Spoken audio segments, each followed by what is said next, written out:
ทุเรียนตกใส่ขาย่างมาเขาก็มาเจอร้านปิ้งไก่ทีนี้มีร้านปิ้งไก่แซ่บๆแบบนี้เพิ่นว่านะมาเบิ่งนำกันเป็นตาสะอ่อนแท้ปิ้งไก่นี่นะเนี่ยเป็นที่ได้โตใหญ่ๆแห้งๆสะอ่อนแท้นะของเฮาตัวนี้นะเฮ็ดเป็นแบบสิไปเลยเด้อบ่ท่าปักละเขาอยากได้เป็นแบบสิไปเลยเห็ดแห้งๆแซ่บเนี่ยเบิ่งปิ้งไก่ข้าวเหนียวแซ่บๆเนี่ยปิ้งไก่เอามาเสิร์ฟให้เดี๋ยวนี้เราปิ้งไก่นะปงอยู่ท่าแคบ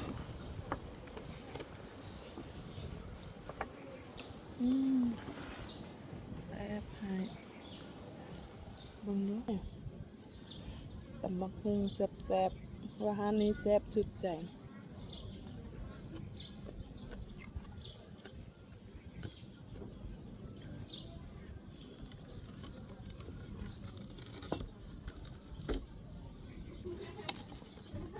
กินเจ้าปิ้งไก่นะปงกินพังนี่แหละ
ดูเขา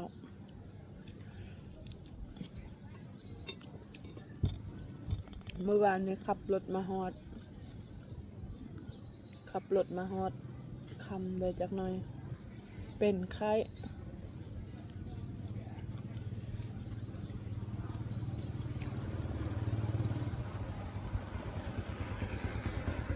ได้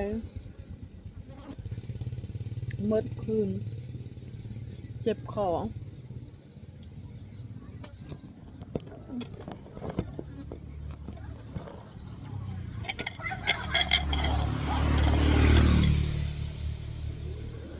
กำมักมือกับประสับแจบมันเจาะ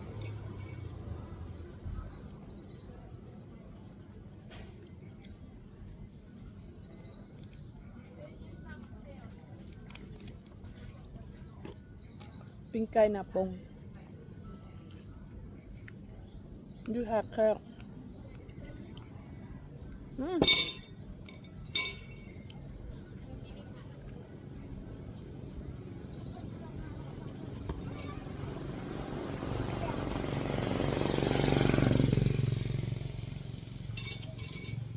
ย่างหรอก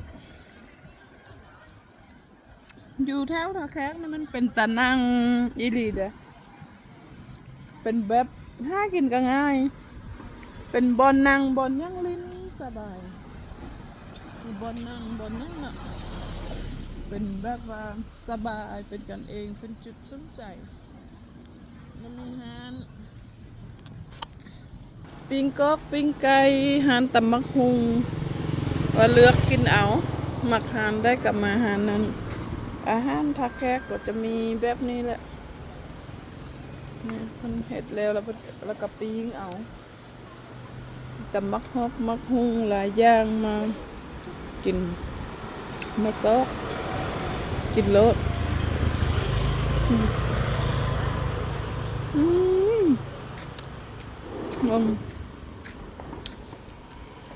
บัง นะปลายนี่ก็บักงามๆใจกลางเมืองแบบ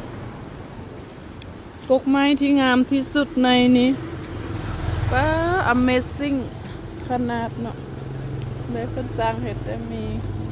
เครื่องในไต่ตับนะจะกินแล้วก็มากินอาหารไก่อบโอ่งเด้อนี่มีไก่อบโอ่งป้าต้นไม้มหัศจรรย์แท้เนาะงาม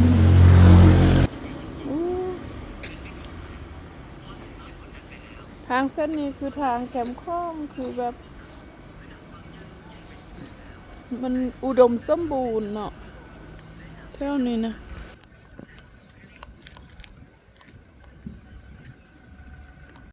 โอ้บักเงาะกันหนูใหญ่แท้ใหญ่ว่า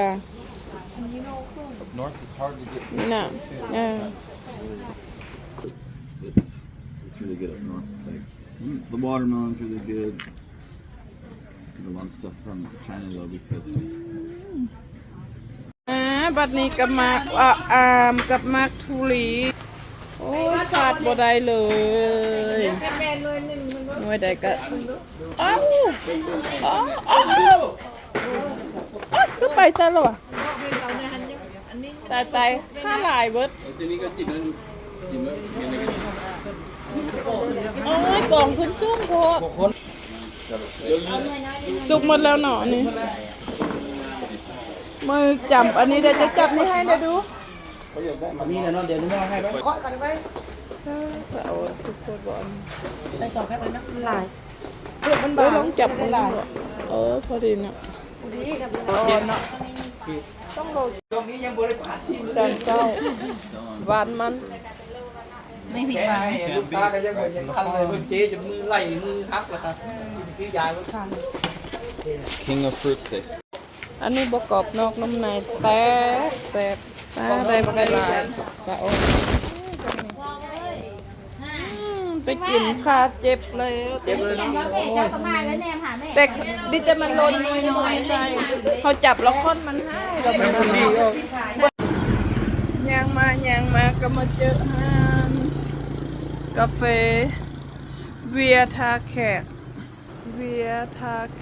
โฮสเทลแอนด์คาเฟ่